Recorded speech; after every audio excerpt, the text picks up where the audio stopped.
Quand il entrait dans ma chambre cette nuit-là, il n'était plus l'homme que ma fille aimait, mais un monstre, que je n'avais jamais imaginé exister sous ce sourire poli. Bonjour, mes chers amis. Ici Mathilde, votre mamie 76 ans. Vous parlant depuis ma petite maison à Cherbourg, Manche, cet endroit béni qui m'a accueilli après tant de chagrin. Aujourd'hui, je vais partager une histoire que j'ai gardée dans mon cœur pendant près de 40 ans, une histoire de douleur, mais aussi de dépassement. J'aimerais que vous laissiez un commentaire ci-dessous pour me dire combien d'enfants et de petits-enfants vous avez. Cela me rend heureuse d'en apprendre sur la vie des chers spectateurs qui regardent. Aussi, mettez un pouce en l'air sur cette vidéo, s'il vous plaît. Je suis née en 1949 à Vire, Calvados, une petite ville qui semble figée dans le temps avec ses maisons anciennes, ses vitrines colorées et l'océan caressant doucement la plage. Ceux qui la connaissent comprennent à l'époque, nous ne pouvions même pas imaginer le tourisme d'aujourd'hui. C'était un lieu simple de pêcheurs et d'artisans où tout le monde se connaissait, où les enfants pouvaient jouer dans les rues jusqu'au crépuscule sans souci. Mon père, Sébastien Moreau, était pêcheur. Il partait avant l'aube dans ce bateau en bois qu'il avait construit lui-même et revenait avec le soleil déjà haut, ramenant du poisson frais que ma mère, Constance Moreau, préparait avec maîtrise, en plus de s'occuper de la maison et de 5 enfants. J'étais la plus jeune. Elle faisait des conserves qu'elle vendait pour compléter les revenus familiaux. Encore aujourd'hui, je peux sentir l'odeur de la confiture de pommes qu'elle préparait dans la marmite en cuivre, remuant pendant des heures jusqu'à obtenir la consistance parfaite, celle-là que j'ai appris à faire des douceurs dès mon plus jeune âge. Je me tenais à ses côtés, observant, aidant à couper les fruits, à préparer les sirops. Mathilde, le secret n'est pas seulement dans la recette, mais dans l'amour que tu y mets en la préparant, me disait-elle. Et elle avait raison. Je n'ai jamais réussi à faire une confiture de pommes égale à la sienne, même en suivant exactement les mêmes étapes. L'enfance était simple, mais heureuse. J'ai étudié jusqu'à la 4e année dans la seule école de la ville. Puis j'ai dû arrêter. À cette époque, pour les filles comme moi, issues de familles modestes, étudier était presque un luxe. Pourquoi étudier plus? Bientôt tu seras mariée et tu t'occuperas d'une maison, disait-il. C'est malheureusement ainsi que les gens pensaient à l'époque. À 15 ans, j'aidais déjà ma mère avec les conserves et j'avais aussi appris à faire des objets artisanaux avec des coquillages et des matériaux trouvés sur la plage. Je fabriquais des colliers, des boucles d'oreilles, de petits ornements que je vendais aux rares touristes qui apparaissaient en ville, surtout en été. C'est à une de ces occasions, vendant mes colliers sur la place près de l'église, que je rencontrai Antoine. Il n'était pas de Vire, il était venu de Évreux pour le travail. Il était technicien pour une entreprise qui installait le réseau électrique en ville. Oui, Mesquerle, à l'époque, il y avait encore, des endroits en France sans électricité. Imaginez juste, quelle était notre vie? Seulement avec des lampes à huile, et des bougies, Antoine était différent des garçons que je connaissais, plus âgés, déjà 25 ans. Il avait étudié, connaissait le monde au-delà de notre petite ville. Il parlait d'une manière, qui m'enchantait, racontait des histoires de lieux que je n'avais même pas imaginé exister. Un jour, je t'emmènerai voir Évreux, mais promettait-il, après avoir acheté un collier de coquillages que j'avais fabriqué. Il serait à Vire seulement 2 mois, euh, temps suffisant pour que nous tombions amoureux, contre l'avis de mes parents, qui pensaient qu'il partirait et m'abandonnerait. Nous commencions à nous rencontrer en secret la nuit, quand tout le monde dormait. Je m'échappais par la fenêtre et nous nous retrouvions sur la plage où nous parlions pendant des heures sous le ciel étoilé. C'était une de ces nuits avec le bruit de la mer comme témoin que je me donnais à lui pour la première fois, jeune, naïve, croyant aux promesses d'un amour éternel. Je reviendrai pour toi, disait-il à la veille de son départ. Atteigne-moi. Et j'attendais jour après jour, semaine après semaine, jusqu'à ce que mes règles soient en retard et la panique s'installait. J'étais enceinte, à 18 ans, célibataire, dans une petite ville où les ragots voyageaient plus vite, que le vent, mon père faillissait me jeter dehors. Quand je lui disais, ma mère pleurait pendant des jours, cet homme ne reviendra jamais. Mathilde, tu as ruiné ta vie. Mais, à la surprise de tous, Antoine revenait. Ce n'était pas seulement une promesse vide. Quand il apprenait la grossesse, il faisait ce qu'il considérait juste. Il demandait ma main, mes parents, à contre-cœur, acceptaient. Mieux vaut une fille mal mariée qu'une célibataire avec un enfant, disait ma mère, répétant la pensée de l'époque. Nous nous marions dans une cérémonie simple à l'église Sainte-Marie, avec mon ventre commençant déjà à apparaître sous la robe blanche simple, que ma mère avait cousue. Ensuite, nous allions vivre dans une petite maison louée près du port. C'était pas grand ni beau, mais c'était à nous. Antoine réussissait à obtenir un transfert pour travailler dans l'entretien électrique à Vire et dans les environs, ce qui signifiait que parfois il passait des jours à l'extérieur dans d'autres villes, mais il revenait toujours.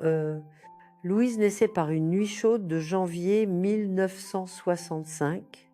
Un accouchement difficile à la maison avec l'aide d'une sage-femme, comme c'était courant à l'époque. Quand je la tenais dans mes bras pour la première fois, ce petit bout d'humanité avec les yeux de son père est mon est. Il y a savez que ma vie ne serait plus jamais la même. L'amour que je ressentais était si grand, si écrasant, que toutes les difficultés semblaient petites en comparaison. Les premières années n'étaient pas faciles. Antoine gagnait peu. J'essayais d'aider en faisant des conserves et des objets artisanaux entre les tétés, entre le changement des couches en tissu et la lessive dans la bassine. Nous vivions dans une location, rêvant d'un jour avoir notre propre maison. Louise grandissait forte, était intelligente. Dès son plus jeune âge, Elle montrait une curiosité pour le monde qui me rappelait son père. Maman, pourquoi le ciel est bleu? Maman, où va le soleil? La nuit, des questions et encore des questions que souvent je ne savais pas comment répondre. Elle doit étudier. Mathilde, disait Antoine, je ne veux pas qu'elle traverse qui est tout à se traverser, devoir arrêter l'école si tôt. Et sur ce point, nous étions complètement d'accord. Notre fille aurait des opportunités que nous n'avions pas, quand Louise atteignait ses ans, nous réalisions un rêve, acheter un petit terrain en périphérie de Vire, où Antoine, avec l'aide d'amis, construisait notre propre maison. Elle n'était pas grande, juste 2 chambres, un salon, une cuisine et une salle de bain.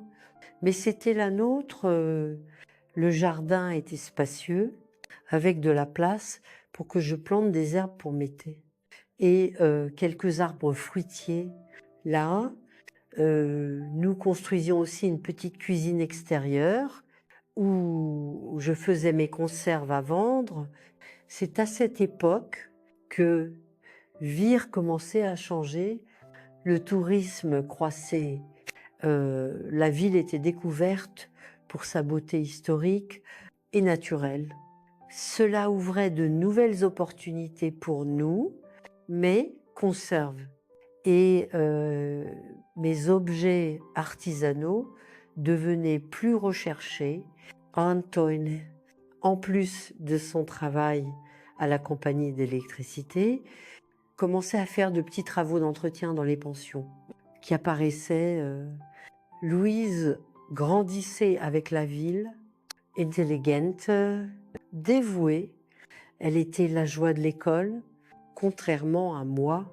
Elle avait la chance de continuer à étudier à 16 ans. Elle parlait déjà d'aller à l'université, rêvant de devenir enseignante. Je ne sais pas d'où elle tient toute cette intelligence, plaisantait Antoine, fier de sa fille, des toys, bien sûr, répondais-je, et c'était vrai, il n'avait peut-être pas beaucoup étudié, mais il avait une intelligence naturelle, une curiosité pour le monde, une envie d'apprendre qu'il transmettait à notre Louise. Les années passaient, notre vie était simple, mais heureuse. Nous travaillions dur, mais nous avions assez pour vivre avec dignité, pour donner à notre fille ce dont elle avait besoin. Notre petite maison s'améliorait progressivement. Un nouveau plancher ici, une couche de peinture là, des meubles que nous achetions avec sacrifice. Antoine construisait même une seconde salle de bain.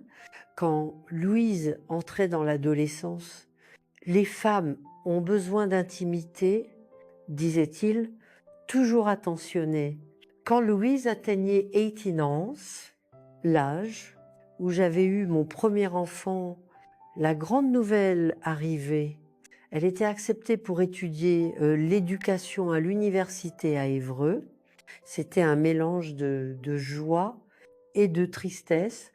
Joie de la voir réaliser un rêve, tristesse de savoir qu'elle quitterait la maison, que nous ne l'aurions plus avec nous tous les jours. Vous allez me manquer tellement, disait-elle, pleurant à la veille de son départ. Vous nous manquera aussi, ma fille, répondais-je, ravalant mes larmes, mais c'est l'ordre naturel de la vie. Les enfants grandissent, prennent des ailes, s'envolent, et les parents restent ici, encourageant, pour qu'ils volent haut et ne font pas Antoine, toujours plus pratique, ajoutait et souviens-toi qu'Évreux n'est pas si loin. Tu peux revenir les week-ends, pendant les vacances, et nous pouvons te rendre visite aussi. Het zest c'est que notre Louise partait emportant une valise pleine de rêves et une autre de conserve que j'avais faite pour qu'elle ne manque pas trop de la maison. Les années universitaires passaient vite. Notre fille nous rendait visite quand elle pouvait, toujours pleine d'histoires sur les cours, les camarades, la vie en ville. C'était en dernière année de cours qu'elle nous présentait Robert, Grand, beau, bien habillé, avec une manière de parler cultivée. Il était professeur à l'université où Louise étudiait, plus âgée, déjà 35 ans. Il semblait mature, établi dans la vie. C'est sérieux. Maman, me confiait Louise, pendant que nous préparions le déjeuner dans la cuisine. Nous pensons à nous marier quand je serai diplômée. J'avouais que j'étais inquiète au début. La différence d'âge, 15 ans de plus, me dérangeait un peu. Et il y avait quelque chose dans son regard, quelque chose que je ne pouvais pas tout à fait définir, qui me mettait mal à l'aise. Mais qui étais-je pour juger? J'avais aussi épousé jeune, avait aussi choisi un homme plus âgé, Antoine. En revanche, aimer Robert dès le premier instant. Les hommes se comprennent, dit-on. Les deux passaient des heures à parler de politique, de la France, du monde. Robert avait des opinions fortes, parlait avec conviction. Antoine, plus simple, plus calme, l'écouter avec admiration. Il prendra bien soin de notre fille, me disait Antoine une nuit. Après qu'ils étaient sortis, se promener en ville, c'est un homme sérieux, avec un avenir assuré. Yeah. Et ainsi, quand Louise obtenait son diplôme en 1987, il se mariait, une cérémonie plus élaborée que la nôtre, dans la même église où nous étions mariés tant d'années auparavant. Louise était radieuse dans la robe blanche que nous avions achetée avec tant de sacrifices. Robert, élégant dans son costume sombre, semblait l'homme le plus heureux du monde. La réception avait lieu dans la cour de notre maison, décorée de fleurs et de lumière, des tables éparpillées sous les arbres, que Antoine avait plantés des années auparavant. Je préparais des conserves pendant des jours. Des amis apportaient de la nourriture, des boissons. C'était une célébration simple, mais pleine d'amour. Après le mariage, Louise et Robert partaient vivre à Évreux, où il continuait à enseigner à l'université et elle obtenait un poste d'enseignante dans une école primaire. Il nous rendait visite quelques fois par an, à Noël, pendant les vacances de juillet. Parfois, lors d'un week-end prolongé, notre vie revenait à ce qu'elle était avant la naissance de Louise. Juste Antoine et moi, maintenant, plus de 40 ans, prenant soin de la maison, du travail, l'un de l'autre. Ma fille me manquait tous les jours, mais je me consolais en sachant qu'elle allait bien, construisant sa propre vie, heureuse avec l'homme qu'elle avait choisi. C'est comme ça, me disait Antoine, quand il me surprenait à soupirer de nostalgie. Les enfants sont comme des oiseaux, nous les élevons prenons soin d'eux, leur apprenons à voler. Et un jour, ils doivent quitter le nid, ça fait partie de la vie, et il avait raison, c'était une partie de la vie, ce que je ne savais pas, ce que je ne pouvais même pas imaginer, c'est que la vie était sur le point de nous jouer un tour cruel, de bouleverser tout ce que nous connaissions, de tester notre force d'une manière que je n'aurais jamais pu imaginer. C'était un dimanche matin ensoleillé de juillet 1989, quand la vie que je connaissais s'effondrait comme un château de sable. Antoine et moi venions de terminer le petit déjeuner sur le porche, regardant la mer au loin, faisant des plans pour le reste de la journée. Il voulait aller pêcher avec des amis. J'avais besoin de préparer une commande de conserve pour une nouvelle pension qui avait ouvert en ville. Je serai de retour avant le déjeuner. Mathilde, disait-il, me donnant un baiser sur le front avant de partir. Ce baiser, il y avait que ce serait le dernier. J'aurais tenu son visage entre mes mains, j'aurais regardé profondément dans ses yeux. J'aurais dit une fois de plus combien je l'aimais. 3 heures plus tard, on frappait à ma porte. C'était Monsieur Gérard Leblanc, l'ami d'Antoine pour la pêche. À son visage, même avant qu'il n'ouvre la bouche, il y a sa voix, que quelque chose de terrible était arrivé. Mathilde, Antoine a eu une crise sur le bateau, une crise cardiaque, semble-t-il. Nous avons essayé de le ramener vite, mais je n'entendais pas la suite. Un bourdonnement remplissait mes oreilles. Le monde tournait autour de moi. Et quand je revenais à moi, j'étais assise sur le sol de la cuisine, sanglotant dans les bras de la voisine, qui était accourue quand elle entendait mes cris. Antoine, mon compagnon de 22 ans, mon premier et unique amour, mon port sûr, était parti. Concha, sans avertissement, sans adieu, sans que je puisse faire quoi que ce soit pour l'empêcher. La veillée avait lieu dans le salon de notre maison, comme c'était la coutume en ville. On aurait dit que Touvir était là, Antoine était aimé, respecté. Des gens que nous ne connaissions même pas bien apparaissaient pour présenter leurs condoléances. Louise arrivait cette nuit-là, dissoute en larmes, accompagnée de Robert. La voir était comme un couteau qui se tordait dans ma poitrine.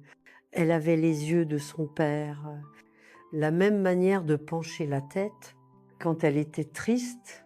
Maman était tout ce qu'elle parvenait à dire avant, que nous tombions dans les bras l'une de l'autre, partageant une douleur que les mots ne pouvaient exprimer. L'enterrement avait lieu le lendemain, après que tout était fini, après que les dernières personnes partaient de la maison emportant leur plat de nourriture et leurs mots de réconfort, qui ne réconfortaient pas. Je me retrouvais seule avec Louise et Robert. Viens avec nous à Évreux. Maman, insistait Louise, tu ne peux pas rester ici seule. Pas maintenant. Une partie de moi voulait accepter l'idée de rester dans cette maison pleine de souvenirs, de dormir seule dans le lit que j'avais partagé avec Antoine si longtemps. Matali fait.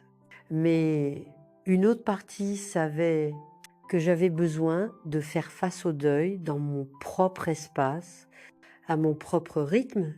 J'ai besoin de rester. Ma fille, j'ai les commandes de conserve. j'ai mes connaissances ici, et ton père, sa présence est dans chaque coin de cette maison.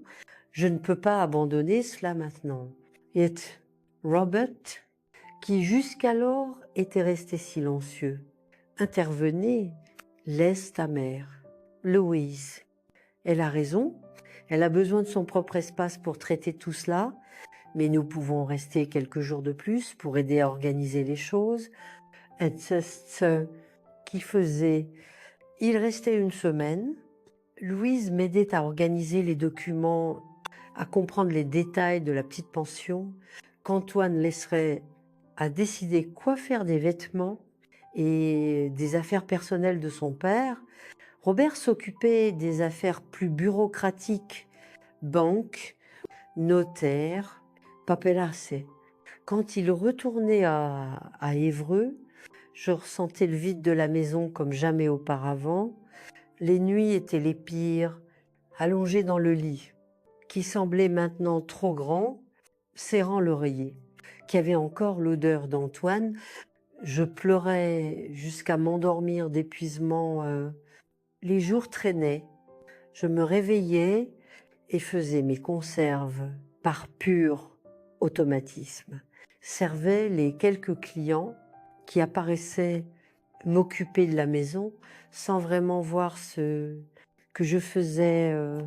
C'était comme si je vivais à l'intérieur d'une bulle de douleur qui me séparait du reste du monde.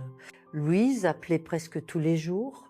Parfois, Robert parlait aussi au téléphone, demandant comment j'allais, si j'avais besoin de quelque chose. Il promettait de me rendre visite au prochain jour férié. Septembre arrivait apportant cette chaleur humide caractéristique de Vire. 3 mois sans Antoine, la douleur était toujours là. Bien sûr, progressivement, je pouvais respirer à nouveau, pouvais passer quelques minutes sans penser à lui, sans ressentir cette oppression dans la poitrine. C'est alors que Robert apparaissait seul. Louise n'a pas pu venir, expliquait-il, debout à ma porte, avec une petite valise. Beaucoup de devoirs à corriger, début de semestre, chargé, mais j'ai pris quelques jours de congé et j'ai pensé venir voir comment vous allez. Au début, je trouvais cela étrange. Pourquoi venait-il sans Louise? Mais je chassais vite le soupçon. C'était mon gendre. Après tout, il était juste attentionné, préoccupé par sa belle-mère veuve. Les premiers jours étaient paisibles. Robert partait tôt, disant qu'il allait découvrir la ville, peut être pêché un peu comme Antoine aimait le faire. Il revenait en fin d'après-midi, nous prenions le café ensemble sur le porche, parlions de choses banales, puis les commentaires commençaient petites, subtiles au début, puis de plus en plus directes. Vous vous maintenez très bien pour votre âge, Madame Mathilde. Cette robe vous va bien, elle met en valeur vos qualités. Antoine était un homme chanceux d'avoir une femme comme vous, si appétissante. Je faisais semblant de ne pas comprendre, changer de sujet, me retirer plutôt dans ma chambre. Je me disais que je mal interprétais, que c'était juste des commentaires maladroits de quelqu'un essayant d'être gentil, jusqu'à la nuit où il apportait le vin pour célébrer, disait-il, ouvrant la bouteille sur la table de la cuisine. Célébrer quoi?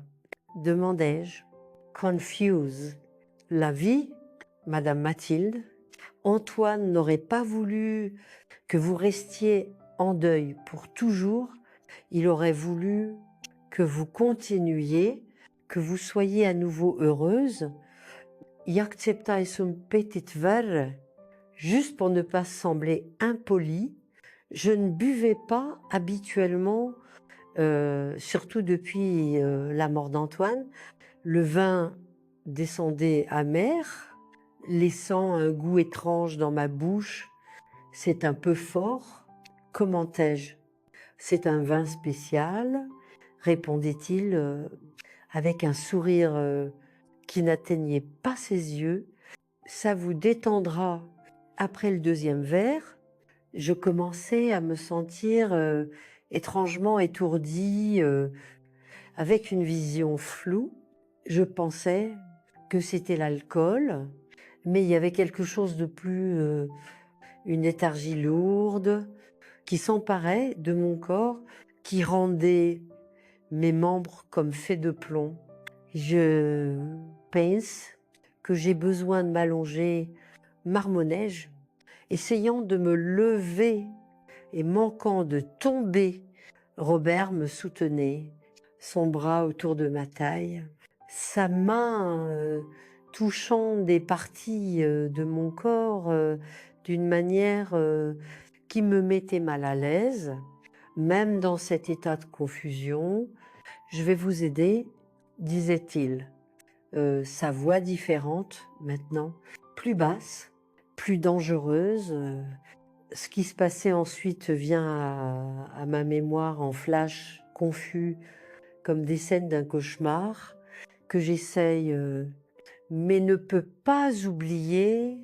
Robert me portant dans ma chambre, le poids de lui sur moi dans le lit, que je partageais avec Antoine, ses mains rudes, son haleine de vin et de cigarettes, mes faibles tentatives pour le repousser, ma voix pâteuse, le suppliant d'arrêter, la douleur physique et émotionnelle déchirante.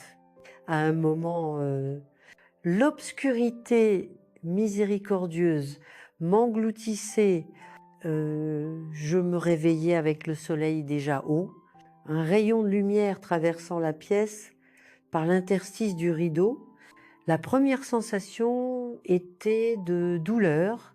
Chaque pouce de mon corps faisait mal, surtout entre mes jambes où je ressentais une brûlure qui me faisait lâcher un gémissement involontaire quand j'essayais de bouger, puis venait la prise de conscience de ce qui s'était passé. Les souvenirs fragmentés de la nuit précédente s'assemblaient comme les pièces d'un puzzle macabre. Robert, le vin, la chambre, la violation.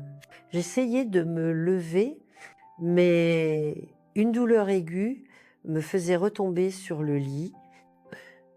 Je regardais mon corps et voyais les bleus sur mes cuisses, sur mes bras, sur ma poitrine, les draps tachés de sang, mon sang.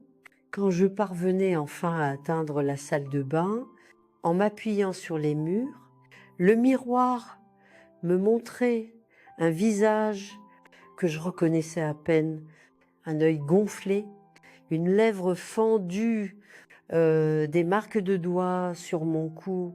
Plus que la douleur physique, ce qui me détruisait à l'intérieur était l'humiliation, la violation, non seulement de mon corps, mais de la confiance, du respect, de la mémoire d'Antoine. Je pleurais jusqu'à n'avoir plus de larmes, assise sur le sol froid de la salle de bain, serrant mes propres genoux comme une enfant perdue. Robert avait disparu, la maison était vide, silencieuse. Maintenant, contaminée par l'horreur de ce qui s'était passé entre ces murs, je ne savais pas quoi faire. Appeler la police, qui me croirait une veuve de 42 ans contre un professeur d'université respecté. Et là, Louise, comment pourrais-je dire à ma fille unique que l'homme qu'elle avait épousé, l'homme qu'elle aimait, m'avait fait cela. Je passais la journée dans ce purgatoire d'indécision et de douleur, à peine capable de bouger, incapable de penser clairement. La nuit, j'entendais le téléphone sonner dans le salon. Je le laissais sonner 1 fois, 2 fois, 3 fois. À la 4e, je me traînais là, craignante que ce soit Louise, inquiète. Maman, est-ce que tout va bien? J'ai appelé plusieurs fois aujourd'hui. Ma voix sortait rauque, méconnaissable. Même pour moi, je suis avec une forte grippe, ma chérie. J'ai été au lit toute la journée. Robert a dit que tu allais bien quand il est parti hier. Il est revenu à Évreux par surprise.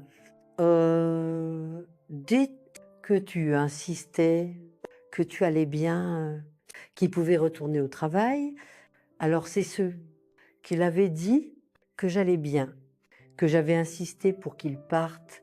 Le mensonge me révoltait presque autant que l'acte lui-même, ma chérie.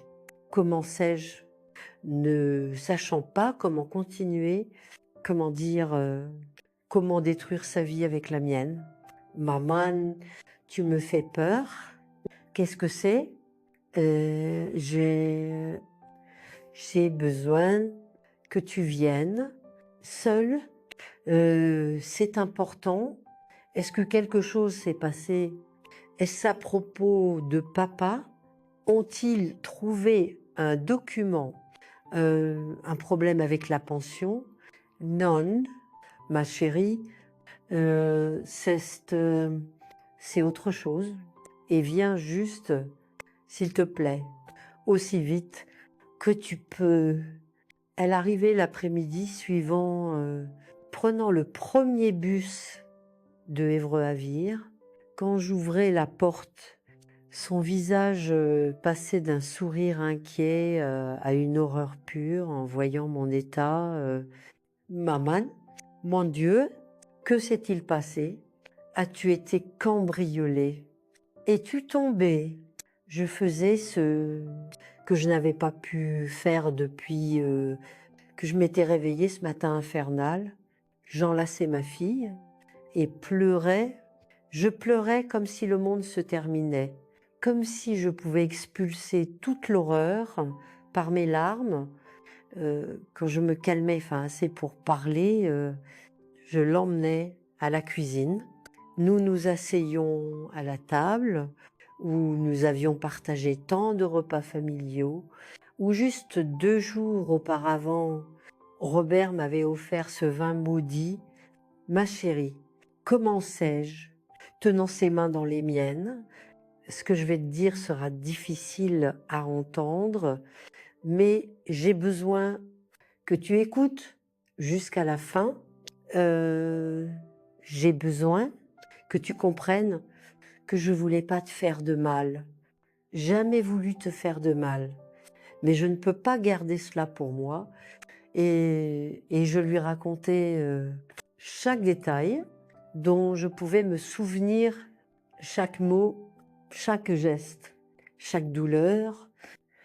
Je lui parlais des commentaires des jours précédents, du vin, de comment je me sentais incapable de me défendre, de crier, de fuir. Je lui parlais de me réveiller détruite, de la peur, de la honte, de la culpabilité irrationnelle que je ressentais, même en sachant que la faute n'était pas la mienne. Louise m'écoutait en silence, son visage passant par une séquence d'émotions, choc, incrédulité, dégoût, fureur. Quand je finissais, elle était pâle, tremblante, avec des mains froides entre les miennes. Es tu sûr, maman? Demandait-elle enfin, sa voix presque un murmure, absolument sourd. Ne pourrait-il pas s'agir d'un cauchemar, d'une confusion à cause d'un médicament, du vin? Ça faisait mal. Ça faisait mal d'entendre ma propre fille remettre en question ma certitude, insinuer que je pourrais être confuse, que je pourrais avoir imaginé quelque chose d'aussi horrible, mais je comprenais, c'était trop à assimiler. Il était plus facile de croire à un malentendu que d'accepter que l'homme qu'elle aimait était capable de quelque chose d'aussi monstrueux. Et regardez-moi, ma chérie, répondais-je, pointant mon visage gonflé, les bleus sur mes bras. Regarde cette maison, il y a du sang sur mon matelas. J'ai Fortituan, pas une enfant, qui confond la réalité avec un cauchemar. Yes, qui s'est passé. Yes, qui l'a fait. Elle se levait si brusquement qu'elle renversait la chaise. Elle marchait dans la cuisine comme un animal en cage, passant les mains dans ses cheveux, murmurant des mots incohérents. Puis elle s'arrêtait, me regardait avec une détermination féroce qui me rappelait Antoine dans les moments de décision. Nous allons à la police maintenant. Je secouais la tête. Ma chérie, qui le croira, c'est ma parole contre la sienne. Un professeur d'université contre une veuve d'une petite ville. De plus, il est ton mari. Pense au scandale, à ce que cela fera à ta vie, au diable ma vie. Criait-elle, des larmes coulant sur son visage. Je ne peux même pas dire le mot, avec ma propre mère, pendant que j'étais à la maison, faisant confiance, attendant, il mérite de payer maman. Il mérite de pourrir en prison pour ce qu'il a fait. À ce moment, je voyais que ma fille avait fait son choix entre son mari et sa mère, entre l'amour qu'elle pensait avoir et la vérité brutale. Elle choisissait de se tenir à mes côtés. C'était comme si un poids se soulevait de ma poitrine, me permettant de respirer vraiment pour la première fois depuis l'incident. Que faisons nous maintenant? Demandai-je, trop épuisée pour penser clairement. D'abord, je t'emmène à l'hôpital. Nous devons documenter les blessures, faire des examens. Ensuite, nous irons au commissariat. Et en attendante, je vais l'appeler.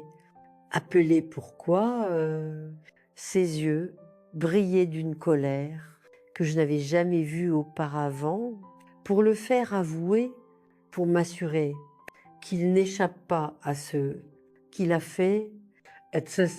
C'est que notre voyage à la recherche de la justice commençait une voyage qui serait beaucoup plus long et plus douloureux que nous ne pouvions l'imaginer à ce moment, un voyage qui testerait non seulement notre courage, mais aussi les liens qui nous unissaient en tant que mère et fille, en tant que femme, en tant que survivante. Ce que nous ne savions pas encore en quittant cette maison pour l'hôpital, c'est que Robert avait déjà fui, qu'il avait disparu de Évreux, emportant ce qu'il pouvait porter, qu'il avait laissé derrière lui, non seulement une épouse dévastée et une belle-mère violée, mais aussi d'autres secrets, d'autres victimes, d'autres histoires d'horreur que nous ne découvririons que bien plus tard. Mais à ce moment, malgré la douleur, malgré le traumatisme, il y avait une chose qui me donnait la force d'avancer. Je n'étais plus seule. Ma fille me croyait. Ma fille choisissait la vérité, aussi douloureuse soit-elle. Et ensemble, d'une manière ou d'une autre, nous trouverions un chemin à travers cette obscurité. L'hôpital du comté à Vire était petit et mal équipé à l'époque. Le médecin qui m'accueillait, le docteur Paul Mercier, était le seul de garde cette nuit-là. Je voyais dans ses yeux d'abord la surprise, puis quelque chose comme de la pitié quand Louise expliquait ce qui s'était passé. Nous devons faire un examen physique, disait-il. Ça, voix passait, comme si nous étions dans une église, mais nous n'avons pas l'équipement approprié ici. Il serait mieux d'aller à Lisieux, 1 heure sur la route pleine de nids de poules. Chaque secousse était une douleur aiguë dans mon corps déjà malmené. Louise conduisait la voiture de son père. Maintenant ma voiture in silence, ses jointures blanches, à force de serrer le volant si fort, des temps and temps, une larme s'échappait et coulait sur son visage, mais elle l'essuyait rapidement, comme si elle n'avait pas le droit de pleurer, pendant que je souffrais tellement plus. À l'hôpital de Lisieux, la situation était différente. Une examinatrice médicale, le docteur Marthe Vignon, m'examinait avec soin et respect. Elle photographiait les bleus, collectait des échantillons, posait des questions détaillées qui me faisaient revivre l'horreur, mais je comprenais qu'elles étaient nécessaires.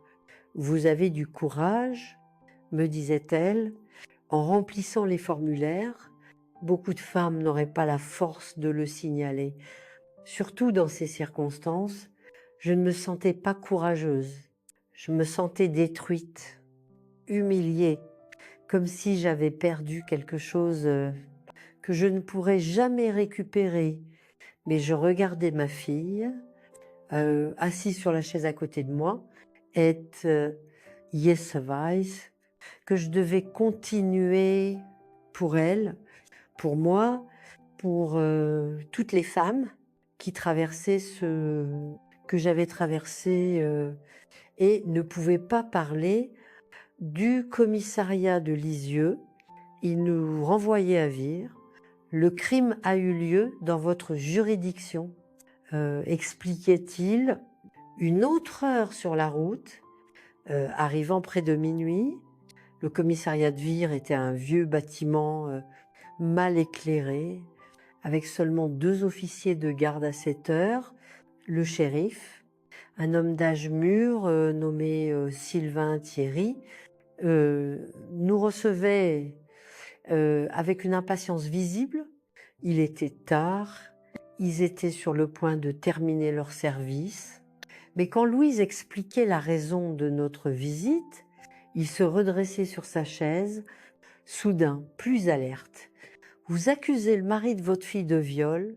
demandait-il, me regardant directement avec une expression qui mêlait incrédulité et quelque chose de plus... quelque chose qui semblait presque de l'amusement, comme si j'avais raconté une blague de mauvais goût. « Oui », répondais-je, forçant ma voix à sortir ferme. Et j'ai un rapport médical qui prouve la violence. Il regardait les papiers que Louise posait sur son bureau, les feuilletait rapidement sans vraiment lire, vous savez que c'est une accusation très grave, n'est-ce pas? Monsieur Robert est un homme respecté, un professeur d'université. Êtes-vous absolument sûr qu'il n'y a pas eu de malentendu? Malentendu. Le même mot que Louise avait utilisé quelques heures auparavant, comme s'il était possible de confondre une violation brutale avec autre chose. Shérif, ma voix sortait plus forte, maintenant alimentée par l'indignation. Regardez-moi vissage. Regardez ces examens, il n'y a pas de malentendu ici. J'ai été droguée et violée par cet homme dans ma propre maison, dans le lit où j'ai dormi avec mon mari pendant plus de 20 ans. Fort. Il semblait mal à l'aise avec ma franchise. Il s'éclaircissait la gorge, ajustait sa cravate, regardait sa montre. Nous allons enregistrer le rapport, disait-il enfin, mais je vous préviens tout de suite que les cas comme celui-ci sont compliqués. C'est votre parole contre la sienne. Et il aura probablement un bon avocat. La vérité est de notre côté, intervenait Louise, sa voix tremblante de colère contenue, et nous irons jusqu'au bout, peu importe combien de temps cela prendra. Nous quittions le commissariat à l'aube avec une copie du rapport en main et la vague promesse qu'ils enquêteraient sur l'affaire sur le chemin du retour. Louise me disait qu'elle avait essayé d'appeler Robert plusieurs fois, mais le téléphone donnait juste un signal occupé. Il l'a débranché. J'en suis sûre, disait-elle. Il doit être en fuite à ce moment précis. Elle avait raison. Quand nous parvenions à parler avec une voisine le lendemain, elle confirmait que Robert était rentré chez lui en début d'après-midi, avait fait ses bagages à la hâte et était parti en voiture. Il disait à la voisine qu'il avait une urgence familiale à Reims. Let, murmurait Louise, raccrochant le téléphone, l'âge dégoûtant.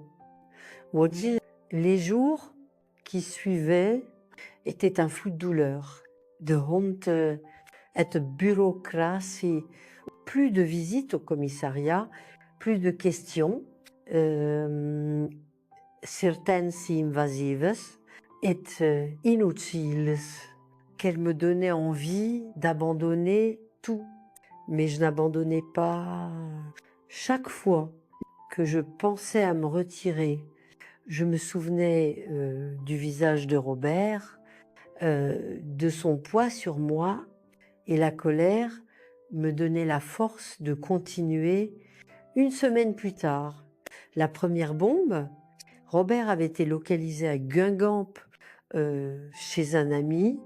Quand la police arrivait pour l'arrêter, il niait tout. Il disait que j'avais fait des avances envers lui, que j'étais en manque après le veuvage, que j'étais devenue furieuse. Quand il m'avait rejetée, les marques sur mon corps, je les avais faites moi-même, disait-il, pour l'incriminer. Où peut être un autre homme, un amant secret? Comment peut-il mentir ainsi? Pleurais-je sur l'épaule de Louise. Comment peut-il tout inverser comme ça? C'est ce qu'il font, maman, répondait-elle, sa voix dure comme de la pierre.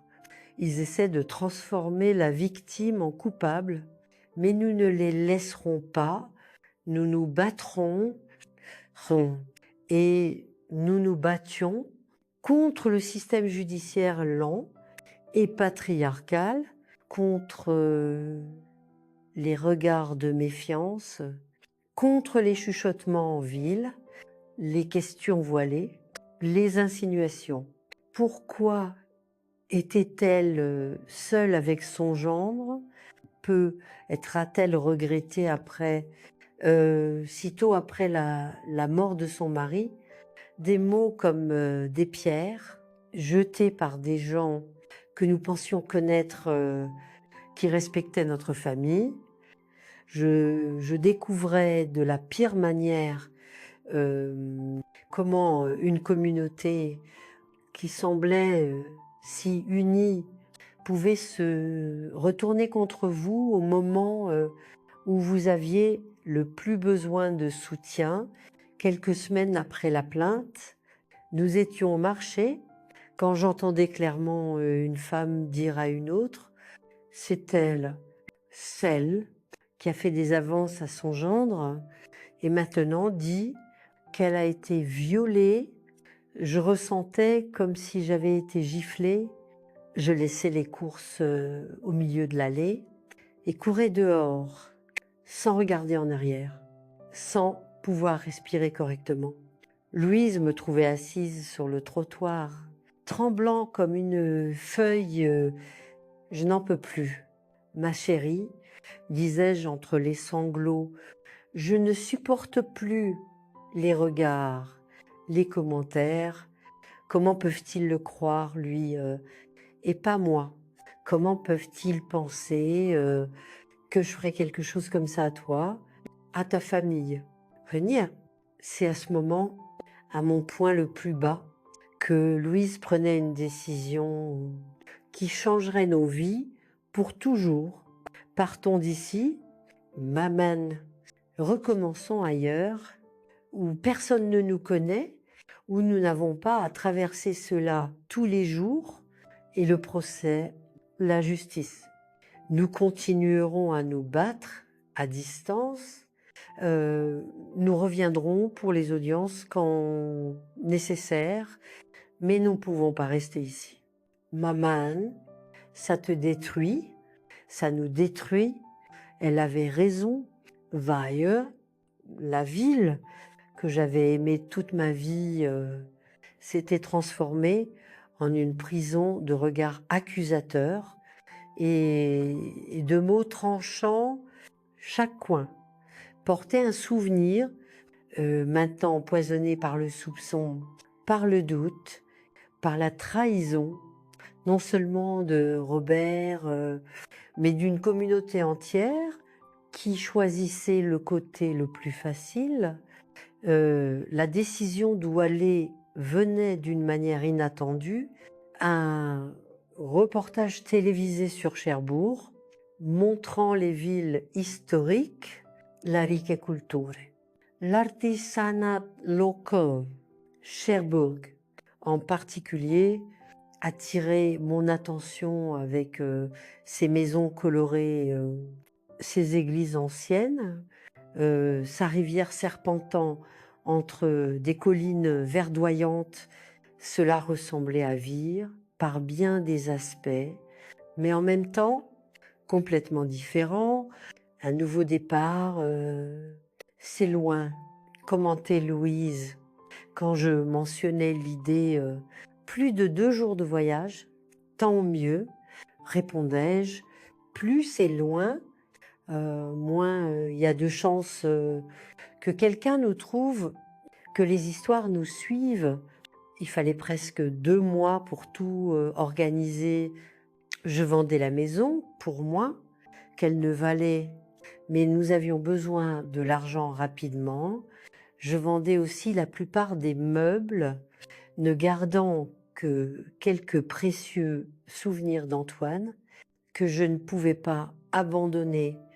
L'avocat que nous engagions pour l'affaire contre Robert, avec les économies de toute une vie, quantoin. Et moi avions gardé pour la vieillesse, nous assurait que nous pouvions suivre l'affaire à distance, ne revenant que pour les témoignages essentiels. Au début de 1990, nous partions un petit camion avec nos quelques possessions, Louise et moi dans la voiture, laissant derrière nous la ville qui avait été notre maison, portant des blessures qui saignaient encore et des espoirs fragiles d'un nouveau départ. Le voyage était long et fatigant, mais aussi thérapeutique d'une certaine manière à chaque kilomètre qui nous éloignait de Vire.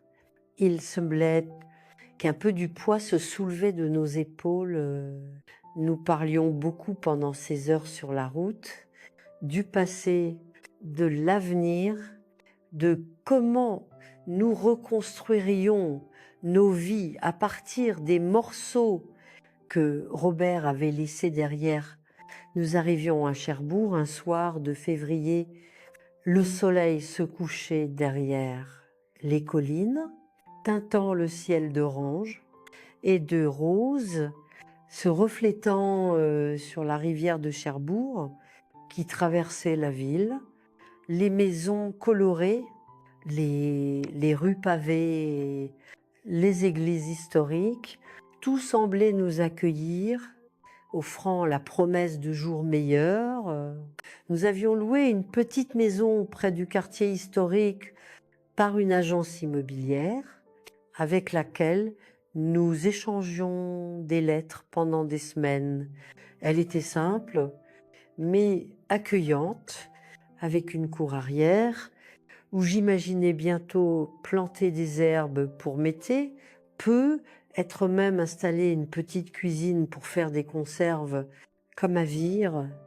Les premiers jours étaient pour l'adaptation, la chaleur de la Manche était différente de celle du Calvados, plus sèche, plus intense. L'accent des gens, la nourriture, les coutumes, tout demandait une période d'ajustement, mais progressivement, nous nous intégrions.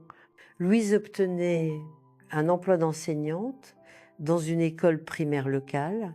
Je commençais à faire des conserves, à vendre d'abord des porte-à-porte, puis à quelques petits magasins de produits typiques pour les touristes. Pendant ce temps, l'affaire contre Robert suivait son cours lent et tortueux. Nous voyagions à Vire 3 fois cette première année pour les audiences et les témoignages. Chaque retour était douloureux. Les regards, les chuchotements étaient toujours là, mais maintenant ils étaient plus supportables parce que nous savions que nous avions un endroit où retourner, un refuge loin de ce poison. C'était lors d'un de ces voyages, en août 1990, que le tournant de l'affaire survenait.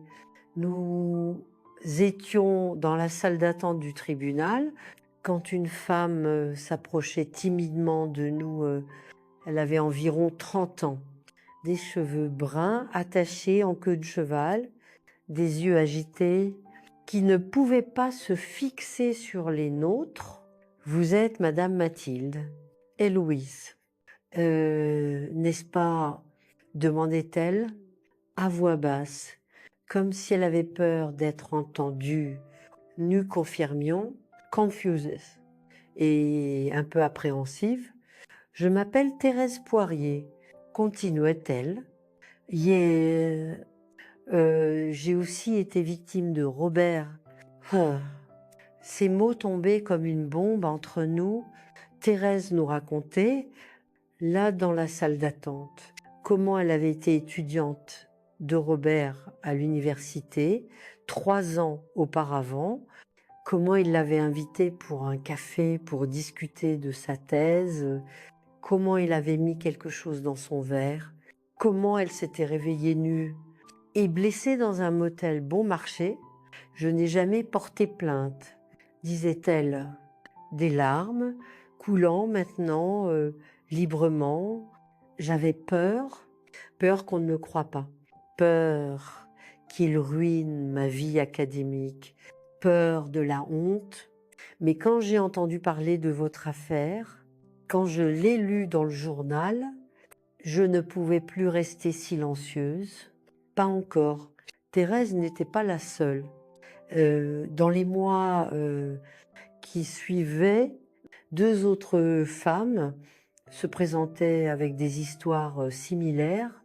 Une ancienne collègue, une voisine de Évreux, âge différent, circonstances différentes, mais le même schéma, boisson droguée, conscience brouillée, violence, sexual, soudaine.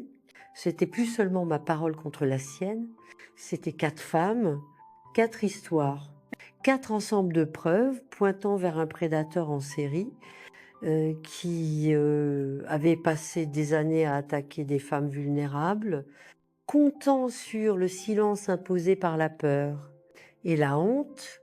L'affaire prenait une nouvelle dimension. Les journaux régionaux commençaient à couvrir le professeur prédateur, comme on le surnommait. La police rouvrait des enquêtes précédentes qui avaient été classées par manque de preuves. Robert, qui répondait aux accusations en liberté, voyait sa détention préventive ordonnée. Mais il avait déjà fui à nouveau. Cette fois, croyait-on à l'étranger, nous attraperons ce salaud, nous assurait le nouveau procureur de l'affaire, Maintenance. Nous avons un schéma établi, nous avons des témoins, nous avons des preuves solides, c'est juste une question de temps. Le temps, ce mot, qui est parfois notre plus grand allié, parfois notre pire ennemi, le temps, qui guérit les blessures, mais aussi le temps qui permet aux criminels de s'échapper, aux preuves de se perdre, aux souvenirs de s'estomper. Pour nous, à Cherbourg, le temps commençait à travailler en notre faveur. Avec chaque jour qui passait, la douleur devenait un peu moins aiguë, les souvenirs un peu moins vifs. Ils ne disparaissaient jamais complètement. Certaines cicatrices sont permanentes, mais nous apprenions à vivre avec elles, à ne pas les laisser définir qui nous étions. En août 1991, exactement 1 an après que Thérèse nous avait approchés au tribunal, nous recevions la nouvelle. Robert avait été arrêté en Espagne, essayant d'embarquer dans un vol pour le Portugal avec de faux documents. Il serait extradé en France pour faire face aux accusations. Le procès, en janvier 1992, était l'un des moments les plus difficiles, est en même temps les plus libérateurs de ma vie, devoir relater à nouveau en détail ce qui s'était passé cette nuit terrible, affronter les regards, certains de compassion, d'autres encore de doute, entendre l'avocat de la défense essayer de nous discréditer, Schugerer, que nous étions toutes des menteuses, des opportunistes, déséquilibrées, mais cette fois, c'était différent. Cette fois, nous n'étions pas seules, nous étions 4 femmes, unies par la douleur, mais aussi par le courage de parler, d'exiger la justice. Et nous avions le soutien de groupes de femmes de Évreux qui avaient entendu parler de l'affaire et venaient montrer leur solidarité, s'assurante que la presse couvrait le procès de manière équitable. Quand le juge annonçait la sentence, 15 ans de prison pour viol aggravé, avec des peines supplémentaires pour abus de confiance et préméditation. Je ressentais quelque chose se briser en moi. Ce n'était pas exactement de la joie. Comment pourrait-il y avoir de la joie dans quelque chose d'aussi tragique, mais une sorte de libération, un poids qui se soulevait de mes épaules, un nuage qui se dissipait, permettant au soleil de briller à nouveau cette nuit-là. De retour à l'hôtel, à Vire, Loïs et moi ouvrions une bouteille de vin. Ironiquement, la boisson qui avait été utilisée pour me droguer, mais cette fois, c'était un symbole de reconquête, de pouvoir récupérer à la justice.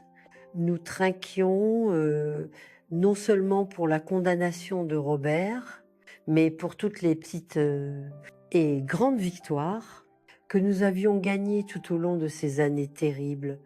Le courage de porter plainte, la force de recommencer, la résilience de continuer à se battre quand tout semblait perdu.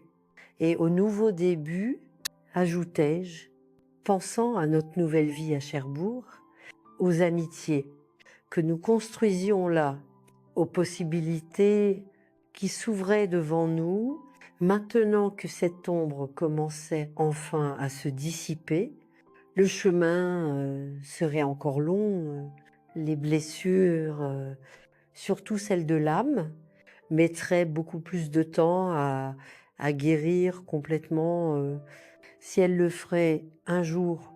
Mais à ce moment, nous savions que le pire était passé, que nous avions affronté le monstre et d'une manière ou d'une autre étions sorties victorieuses.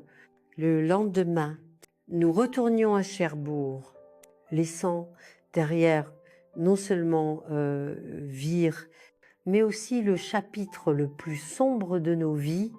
Il était temps de regarder en avant, de reconstruire, de retrouver la joie dans un monde qui, malgré tout, avait encore beaucoup à offrir.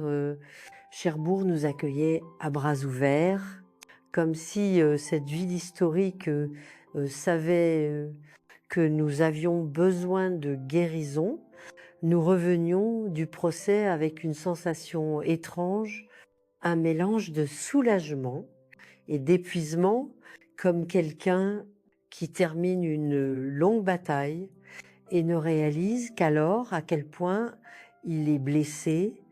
Notre petite maison, louée dans le quartier historique, prenait de nouvelles significations. Après ce février 1992, ce n'était plus juste un refuge temporaire, mais l'endroit où nous commencerions vraiment à vivre à nouveau. Je peignais les murs en jaune clair, plantais des fleurs dans le petit jardin de devant, accrocher des rideaux colorés que j'achetais au marché local. Chaque petite touche était une affirmation. Nous sommes ici, nous sommes vivants, nous recoming songs.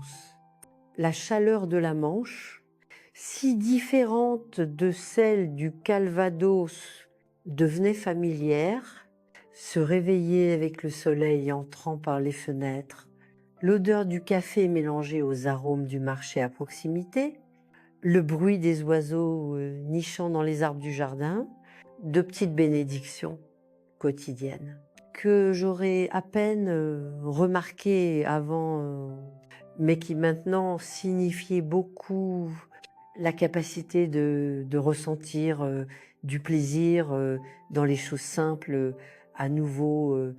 Louise se consacrait pleinement à l'école où elle enseignait. Les élèves l'adoraient, les parents la respectaient, le directeur commentait toujours son dévouement. Cette nouvelle enseignante, la fille de la fabricante de conserves, est un cadeau pour notre communauté. Entendais-je un jour au marché ma poitrine se gonfler de fierté après tout ce que nous avions traversé. Voir ma fille s'épanouir était comme un baume pour l'âme. Quant à moi, mes conserves commençaient à gagner en renommée dans la région. Je commençais avec un stand improvisé à la foire du dimanche, vendant des tartes aux pêches, des carrés au citron et des gâteaux au miel. Bientôt, de petites commandes arrivaient pour des anniversaires, des baptêmes, même des mariages. En 6 mois, je ne pouvais plus tout gérer seule. Dans la petite cuisine à la maison, c'était Mademoiselle Zélie Brunet, une dame que j'avais rencontrée à l'église qui suggérait que je loue mon propre espace. Avec le talent que vous avez, Madame Mathilde, vous méritez un vrai magasin. Je connais un endroit vide près du marché de la ville. Il appartient à mon ami. Je peux vous présenter. L'endroit était parfait. Une vieille maison avec des murs épais, avec une pièce à l'avant qui servirait de magasin et une cuisine spacieuse à l'arrière. Le loyer était un peu au-dessus de ce que j'avais prévu de dépenser, mais je décidais de prendre le risque. J'utilisais une partie des économies que nous avions apportées de Vire pour rénover l'espace et acheter l'équipement de base. Un four industriel, des moules, des ustensiles, en juhlet 1982. Nous inaugurions les douceurs de Mathilde. Je décorais la petite boutique avec des nappes en dentelle faites par des artisans locaux, peignais les murs en bleu clair avec des détails jaunes, plaçais des vases de fleurs dans les coins. Sur la façade, une enseigne en bois sculptée par un artiste local montrait le nom du magasin avec des dessins de fruits du Sud. Le jour de l'ouverture était une petite célébration. Louise invitait des collègues de l'école. Des voisins apparaissaient par curiosité. Même le pasteur de l'église baptiste passait pour donner une bénédiction. Je servais des échantillons de diverses conserves, du café frais, de la liqueur de pêche que j'avais appris à faire avec Mademoiselle Zélie. Les gens souriaient, complimentaient, promettaient de revenir et ils le faisaient dans les mois qui suivaient.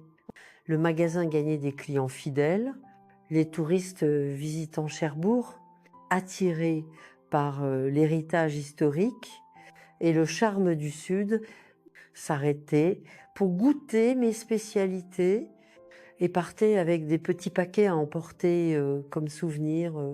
Les commerçants locaux commençaient à commander des conserves pour les revendre dans leur propre boutique. Et Auberge, bientôt, et j'avais besoin d'aide.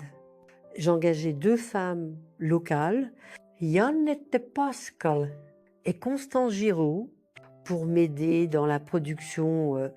Je leur enseignais les secrets que j'avais appris de ma mère, adaptés aux ingrédients du Sud. Tarte aux pêches avec des noix de pécan, carré au citron avec une touche de miel, tarte aux patates douces avec la noix de coco fraîche. Vous avez apporté un morceau du Nord à notre Sud, mais avec notre saveur, disait Jeannette un jour, en apprenant à faire de la confiture de pommes. Cette phrase me touchait profondément. C'était exactement ce que j'essayais de faire avec ma vie. Apporter es qui était bon du passé. Mais transformer, adapter, créer quelque chose de nouveau à partir des cicatrices. Louise s'épanouissait aussi en 1993. Elle était promue coordinatrice pédagogique de l'école. Nous déménagions dans une maison plus grande, plus confortable, avec un porche offrant une vue sur la rivière de Cherbourg. Les dimanches après-midi, nous asseyions là avec du thé glacé, regardant les petits bateaux passer. Les familles se réunir sur les rives pour des pique-niques. La vie est simple et authentique de cette communauté qui nous avait accueillis. C'était un de ces après-midi en avril 1994 que Louise me parlait de Jean. C'est un professeur d'histoire à l'école. Maman, il est arrivé de Granville il y a 6 mois. Il est veuf. Il a une fille de 5 ans, Claire. Je remarquais quelque chose de différent dans son regard quand elle parlait de lui, une lueur que je n'avais pas vue depuis les temps avant Robert. Je confesse que je ressentais de la peur après tout ce que nous avions traversé. L'idée que Louis s'engage avec un autre homme me terrifiait, et s'il était un autre monstre déguisé en prince, le connais-tu assez, ma chérie? Demandai-je, essayant de ne pas sembler trop alarmée. Sais-tu sur son passé, sur sa famille? Elle souriait, compréhensive. Elle savait exactement ce que je pensais. Yes, sais. Maman, j'ai posé toutes les questions. Que tu imagines? J'ai parlé à des gens qui le connaissaient à Granville, à la famille de sa défunte épouse. C'est un homme bien, maman, honnête, gentil, et il comprend notre histoire. Je lui ai tout raconté. Et comment a-t-il réagi? Demandai-je, appréhensive, avec compassion. Sans jugement, il a dit qu'il admire notre courage et qu'il espère un jour mériter pleinement ma confiance. Pourtant, il me fallait du temps pour accepter l'idée quand je rencontrais Jean quelques semaines plus tard, lors d'un dîner chez nous.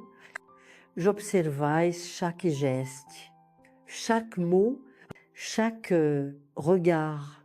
Je cherchais des signes, des indices de quoi que ce soit qui pourrait indiquer un danger, mais ce que je voyais était juste un homme simple, à la parole douce, aux yeux bienveillants, qui traitait Louise avec un respect presque révérencieux, et sa petite fille, Claire, avec un amour sincère. La petite Claire conquérait mon cœur presque immédiatement.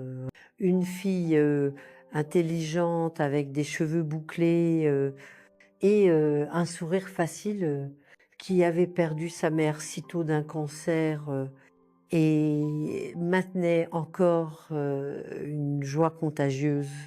Quand elle s'approchait, Timmerman, et demandait si je pouvais lui apprendre à faire des conserves comme celle de la jolie boutique. Je sentais quelque chose fondre en moi, la relation de Louise, et Jean progressait avec prudence, exactement comme il les fallait. Des sorties avec Claire les week-ends, des dîners familiaux, de longues conversations sur le porche sous la lumière de la lune normande.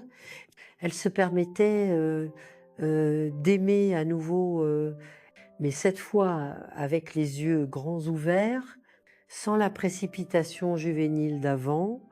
En décembre de cette année-là, Jean lui demandait de l'épouser. Ce n'était rien de grandiose, juste une demande simple lors d'un pique-nique au bord de la rivière. Avec Claire comme témoin, tenant une petite fleur qu'elle avait cueillie spécialement pour l'occasion. Louise disait oui, mais avec une condition, des fiançailles longues d'au moins 1 an.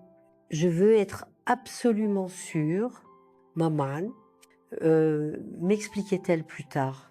Pas seulement pour moi, mais pour Claire. Elle a déjà perdu une mère. Je ne peux pas entrer dans sa vie si ce n'est pas pour rester. J'admirais la maturité de ma fille. À 29 ans, elle avait une sagesse que je n'avais pas même à 40 ans. Les épreuves avaient forgé en elle un discernement, une prudence. Puis, ironiquement, la protéger peut être plus que tout conseil que je pouvais donner. L'année 1995 était une année de préparatifs, non seulement pour le mariage, qui serait simple, mais pour la nouvelle vie qui prenait forme. Jean vendait sa petite maison en périphérie de Cherbourg et ensemble avec Louise achetait un terrain plus grand où il construirait progressivement. Je les aidais comme je pouvais, investissant une partie des bénéfices du magasin qui croissait de plus en plus pendant ce temps. Claire passait de plus en plus de temps avec moi. Elle venait au magasin après l'école, s'asseyait sur un tabouret haut dans la cuisine et me regardait travailler, posant 1000 questions, voulant aider dans tout. Progressivement, elle devenait ma petite fille de cœur, bien avant que tout papier ne le rende officiel. Mamie et Mathilde, puis-je remuer les conserves? Demandait-elle, ses yeux brillants d'attente. Mamie, la première fois qu'elle m'appelait ainsi, je sentais des larmes dans mes yeux. Je n'avais jamais imaginé être grand-mère de cette manière à travers les chemins tortueux que la vie nous avait menés. Mais elle était là, cet enfant qui avait besoin d'amour autant que j'avais besoin d'en donner, comblant un espace dans mon cœur que je ne savais pas être vide. Le mariage avait lieu en février 1986, exactement 1 an après la demande. C'était une cérémonie simple dans l'église baptiste historique de Cherbourg, suivie d'une célébration dans la cour de la nouvelle maison du couple, encore en construction, mais déjà avec le toit et les murs principaux érigés. J'insistais pour préparer toutes les douceurs. Une table abondante, avec des carrés au citron, des tartes aux pêches, des gâteaux, des conserves, tout fait de mes propres mains, comme un cadeau pour ma fille. Ziennette et Constance s'occupaient du magasin pour que je puisse me consacrer totalement aux préparatifs les jours précédents.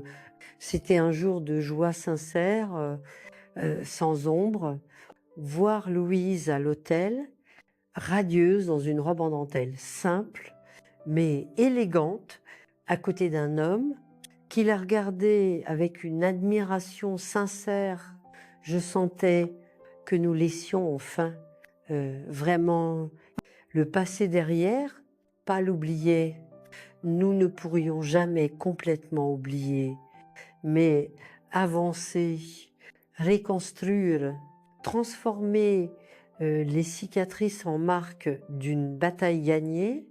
Claire, magnifique dans une robe bleu clair, portait des alliances avec un sérieux comique pour une enfant de 7 ans, quand le pasteur déclarait Louise et Jean, Marie, et femme, elle faisait un petit saut de joie qui attirait les sourires de tous les présents.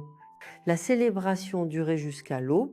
Voicens, collègues de l'école, clients du magasin, Amis, que nous avions fait au fil de ces années à Cherbourg, tout célébrant non seulement une union, mais un nouveau départ, une victoire sur l'adversité à un moment de la nuit, quand la lune était déjà haute dans le ciel. Et le son d'un trio de jazz local berçait les invités. Je me surprenais à penser à Antoine. Que dirait-il s'il pouvait voir notre fille à ce moment? Comment se sentirait-il en sachant tout ce que nous avions traversé depuis son départ? Il serait fier, répondait une voix en moi, fier de la force de vous deux, de la dignité avec laquelle vous avez affronté le pire et construit quelque chose de nouveau et de beau à partir des ruines. Cette certitude m'apportait une paix que je n'avais pas ressentie depuis longtemps, comme si, d'une manière ou d'une autre, Antoine était là, bénissant ce moment, approuvant les choix que nous avions faits, les chemins que nous avions pris. Les années qui suivaient étaient celles de la consolidation de cette nouvelle vie. Le magasin prospérait. J'ouvrais même une deuxième unité dans le centre touristique de Cherbourg en 1998. Louise tombait enceinte en 1997, donnant naissance au petit Michel, mon premier petit-fils biologique, un garçon aux yeux vifs qui avait le sourire du grand-père qu'il n'avait jamais connu, Claire, maintenant officiellement ma petite fille aussi, grandissait forte, it intelligente, toujours partagée entre l'école et aidée au magasin de douceur, qu'elle déclarait déjà un jour être le sien. Je vais faire des conserves encore meilleures que les tiennes. Mamie, disait-elle, avec l'assurance absolue de la jeunesse, et je n'en doutais pas, à l'approche du nouveau millénaire, je me surprenais à réfléchir sur le voyage extraordinaire qu'avait été ma vie jusqu'alors, des rues pavées de Vire aux collines colorées de Cherbourg, de l'amour juvénile pour Antoine à l'horreur des mains de Robert, et enfin à la paix de voir ma fille heureuse, mes petits-enfants grandir en bonne santé, mon entreprise prospérer. En décembre 1999, à la veille de l'an 2000, nous organisions une grande fête chez Louise et Jean, maintenant complètement construite et transformée en une maison accueillante, en observant ma famille réunie, Loïs, Jean, Claire adolescente, le petit Michel avec ses 2 ans, courant partout. Je ressentais une gratitude profonde, presque douloureuse. Nous avions survécu, plus que cela, nous avions triomphé.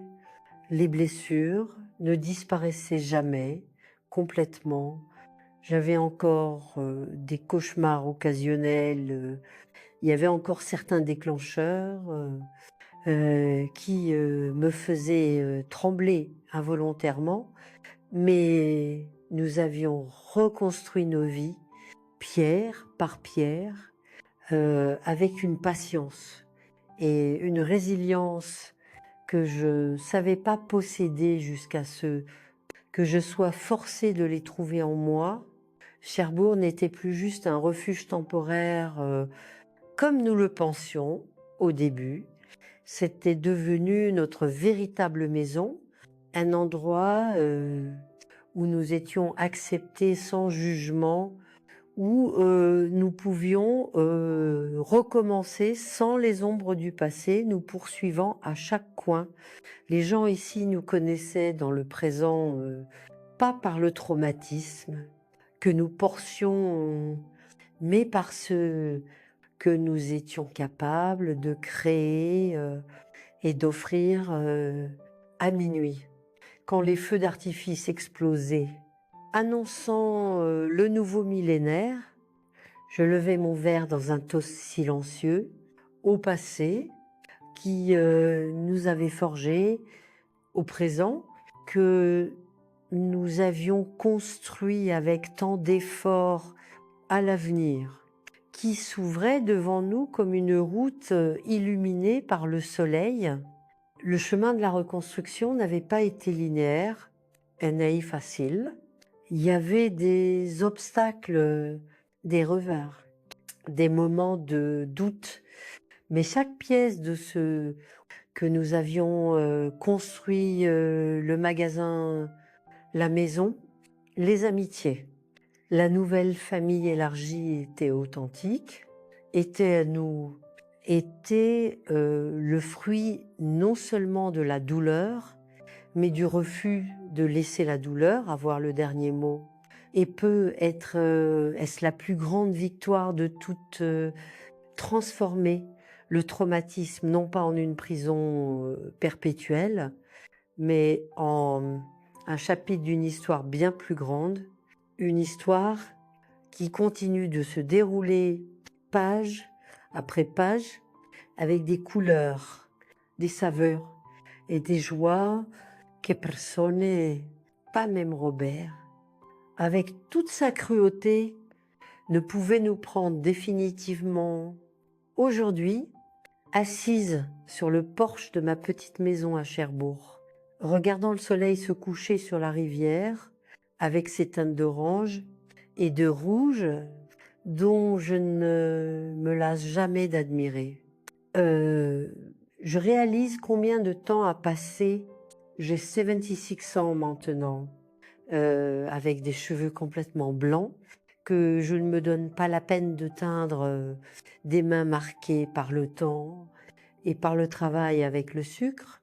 Et les fruits, pendant des décennies, les douceurs de Mathilde est devenu un lieu traditionnel dans la ville, maintenant principalement géré par Claire, ma petite fille de cœur, qui a hérité non seulement de mes recettes, mais aussi de ma détermination à 36 ans. Elle a grandi l'entreprise, créer de nouvelles recettes mélangeant les traditions du Nord et du Sud, porter nos conserves à des foires alimentaires à Paris, Lyon, même à l'étranger. Tout a commencé avec mamie, dit-elle toujours, quand on l'interviewe sur le succès de l'entreprise. Ces mots me remplissent d'une fierté que cette jeune femme, effrayée, fuyant vire, n'aurait jamais pu imaginer, ressentir un jour. Louise et Jean restaient ensemble, un partenariat qui n'a fait que se renforcer avec les années. Elle a récemment pris sa retraite comme directrice de l'école où elle avait commencé comme simple enseignante. Il continue d'enseigner l'histoire, inspirant de nouvelles générations avec ses connaissances et sa gentillesse. Quand je les vois ensemble, partageant un café sur le porche, échangeant des regards complices après presque 3 décennies ensemble, je ressens une paix profonde. Ma fille a trouvé un amour véritable, respectueux, celui qu'elle méritait depuis le début. Michel, mon petit-fils biologique, maintenant 28 ans, a suivi un camin qui nous a tous surpris. Il a obtenu un diplôme en droit et s'est spécialisé dans les cas de violence contre les femmes. C'était à cause de votre histoire. Mamie m'a-t-il dit, quand il a décidé de cette carrière, pour que d'autres femmes n'aient pas à se battre aussi fort que toi et maman pour obtenir justice. J'ai déjà eu la joie de voir naître mes arrière-petits-enfants, les jumeaux Antoine et Mathilde, les enfants de Claire, hommage à mon mari et à moi, et la petite Louise, la fille de Michel, qui perpétue la tradition de garder les noms de famille vivants. Je réfléchis souvent au voyage qui m'a menée ici, pas seulement les événements, la perte d'Antoine, la violence de Robert, la fuite vers Cherbourg, la reconstruction, mais que j'ai appris de chaque moment, de chaque défi, de chaque petite ou grande victoire. La première et peut être la plus importante leçon. Nous sommes beaucoup plus forts que nous ne l'imaginons. Il y a une réserve de courage en nous que nous ne découvrons que lorsque toutes les autres options sont épuisées. Quand je pense à cette nuit terrible, quand Robert a détruit ma confiance, ma sécurité, ma dignité, et ensuite au long chemin que j'ai parcouru depuis, je reconnais à peine cette femme brisée qui s'est réveillée seule, blessée, ne sachant pas quoi faire d'une manière ou d'une autre. J'ai trouvé la force de me lever, de me battre, de recommencer. La deuxième leçon, l'importance de croire les victimes. Quand les gens à Vire doutaient de moi, quand ils suggéraient que j'avais provoqué ou consenti, et puis regretté, chaque mot d'incrédulité était comme un nouveau coup. Mais quand Thérèse et les autres femmes apparaissaient, quand nous formions enfin un réseau de soutien mutuel, nous trouvions non seulement la force d'affronter le système judiciaire, mais aussi de commencer à guérir nos blessures émotionnelles. C'est pourquoi, chaque fois que j'entends parler d'un cas similaire, je tiens à dire à haute voix, je te crois, la troisième leçon n'est jamais trop tard pour recommencer à 42 ans. Je laissais derrière tous ceux que je connaissais, ma ville natale, ma maison, mes racines, pour chercher un nouveau départ à des milliers de kilomètres. Je n'avais que ma fille, quelques économies et beaucoup de peur pour l'avenir. Aujourd'hui, 3 décennies plus tard, j'ai une famille élargie, une entreprise prospère, des amis chers et une communauté qui m'a accueillie comme si j'avais toujours appartenu ici. La quatrième leçon, le pouvoir transformateur du travail et de la créativité. Faire des conserves n'était pas seulement un moyen de survie pour moi, c'était une thérapie, c'était une connexion à mes racines, c'était une manière de transformer des ingrédients simples en quelque chose qui apportait de la joie aux autres. Les jours les plus durs, quand le souvenir du traumatisme menaçait de me paralyser, c'était dans la cuisine, avec les mains dans la pâte, que je trouvais la paix.